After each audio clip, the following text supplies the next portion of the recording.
السلام علیکم۔ آج لا ایشوز کے حوالے سے جو ہم جس ٹاپک پہ بات کریں گے وہ یہ ہے کہ جو بیوی کو حق مہر میں جائیداد دی گئی ہو تو کیا اس پر وہ بیوی کو شفا کا حق بھی حاصل ہو جاتا ہے کہ وہ اس بیس پر شفا کا دعویٰ کر سکے۔ اور اس پہ ہم بات کریں گے کہ بیوی کو حق مہر میں دی گئی اموویبل پراپرٹی سے اٹیچ کوئی بھی جائیداد یا کوئی دو مشترکہ جائیدادوں میں سے جس میں بیوی کو حق مہر میں جائیداد دی گئی ہو فروخت کی جائے تو کیا بیوی اس پر حق شفا رکھتی ہے؟ اور کیا جائیداد خریدنے والے کو جائیداد کی منتقلی کے قانون یعنی ٹرانسفر آف پراپرٹی ایکٹ کے سیکشن 41 کے تحت کوئی تحفظ حاصل نہیں ہوتا؟ یہاں میں پہلے یہ واضح کر دوں کہ شفا کیا ہوتا ہے۔ شفا ان شارٹ بتا رہی ہوں۔ شفا یہ ہوتا ہے کہ اگر آپ کے گھر کے ساتھ والا گھر فروخت ہو رہا ہو یا آپ کے زمین کے ساتھ والی زمین فروخت ہو رہی ہو تو اسلامی قانون کے مطابق پہلا حق ہمسائے کا ہوتا ہے۔ اگر وہ اس کو خریدنے سے انکار کر دے یا اس کی قیمت اس سے زیادہ ہو تو اس کے بعد ہی کوئی باہر کا گاہک ڈھونڈا جا سکتا ہے، ورنہ پہلا حق ہمیشہ فائق حق ہمسائے کا ہوتا ہے۔ تو اس میں یہ پوچھنا سوال یہ عدالت کے سامنے آیا تھا کہ ایک جائیداد جو بیوی دلہن کی تھی یعنی اس کو دی گئی تھی تو اس کے ساتھ والی جب جائیداد بکے تو کیا وہ بھی اسی طرح کا دعویٰ کر سکتی ہے؟ اسی نوعیت کا ایک مقدمہ طویل مراحل کے بعد سپریم کورٹ پہنچا۔ واقعات کے حساب سے عورت کی شادی 1969 میں ہوئی۔ خاوند بوقت نکاح موجود نہیں تھا تو اس کی ایما پر یعنی اس کی طرف سے بہاف پر اس کے والد نے نکاح کی قبولیت کی۔ 1000 روپے حق مہر مقرر کیا گیا اور اس کے عوض خاوند کے والد نے یعنی سسر نے بہو کو 5 کنال زمین دی اور اس کا اندراج نکاح نامے میں کروا دیا۔ شادی کے 2 سال بعد سسر نے 16 کنال زمین جس میں بہو کو دی گئی حق مہر کے 5 کنال بھی تھی اس کے ساتھ والی 16 کنال فروخت کر دی۔ بہو نے اس زمین پر شفا کا دعویٰ کر دیا۔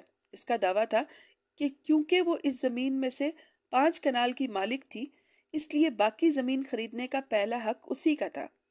زمین کی فروخت کے وقت دفتر اندراج اور مالیے کے ریکارڈ میں بہو کے نام زمین کی منتقلی کا کوئی ریکارڈ نہیں تھا، یعنی ریونیو میں اس کا ابھی اندراج بھی نہیں ہوا تھا۔ سپریم کورٹ کے فل بینچ نے اس سوال پر غور کیا کہ آیا کہ نکاح نامہ جو ہے وہ جائیداد کی منتقلی کے دستاویزات کے طور پر ایڈمیزیبل ڈاکومنٹ ہے یا نہیں ہے، اور اگر یہ طے کیا جائے کہ جائیداد کی منتقلی یعنی ٹرانسفر کے قانون کی جو دفعہ 41 کے تحت کوئی خریدار کو تحفظ حاصل ہے یا نہیں۔ فیصلے میں قرار دیا گیا کہ نکاح نامے میں جو ہے وہ جائیداد کی منتقلی کی دستاویزات میں ہے، کیونکہ نکاح کیا ہونا اور اس کا ریکارڈ تیار کرنا دو مختلف امور میں نکاح نامے کو بطور جائیداد کے ٹرانسفر کی دستاویزات کے طور پر نہیں لیا جا سکتا، مگر یہ اس کے ہونے کے ریکارڈ کے طور پر لیا جا سکتا ہے، کیونکہ نکاح نامہ بذات خود رجسٹرڈ ہوتا ہے۔ اس لیے اگر کوئی جائیداد نکاح نامے میں لکھی جاتی ہے تو اسے بھی رجسٹرڈ ہی مانا جائے گا۔ عدالت نے نکاح نامے کو شہادت کے طور پر تسلیم کیا اور قرار دیا کہ خریدار کو جائیداد کی منتقلی کی یعنی کہ جو ٹرانسفر آف پراپرٹی ایکٹ کی سیکشن 41 کے تحت کوئی تحفظ حاصل نہیں، کیونکہ اس کو خریدنے سے پہلے جائیداد کی ملکیت کے بارے میں پوری تحقیقات کرنی چاہیے تھی۔ اس میں وہی مقولہ بالکل فٹ آتا ہے کہ بائر بی اویئر، مشتری ہوشیار باش۔ نکاح نامہ ایک پبلک ڈاکومنٹ ہے اور خریدار کو اس کا معائنہ کرنا چاہیے تھا۔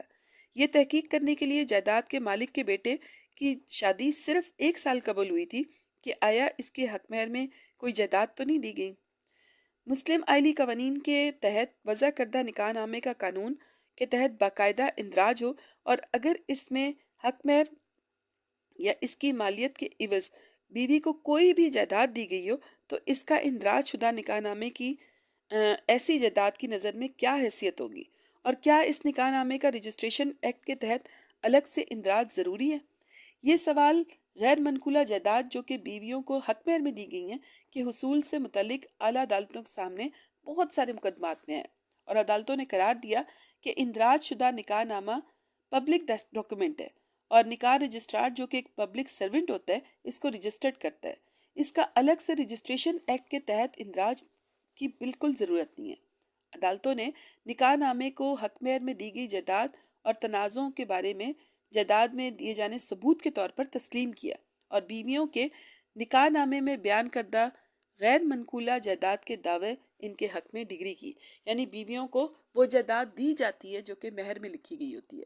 اسی طرح کے مزید ٹاپک کے ساتھ حاضر ہوں گی۔ جزاک اللہ خیرہ۔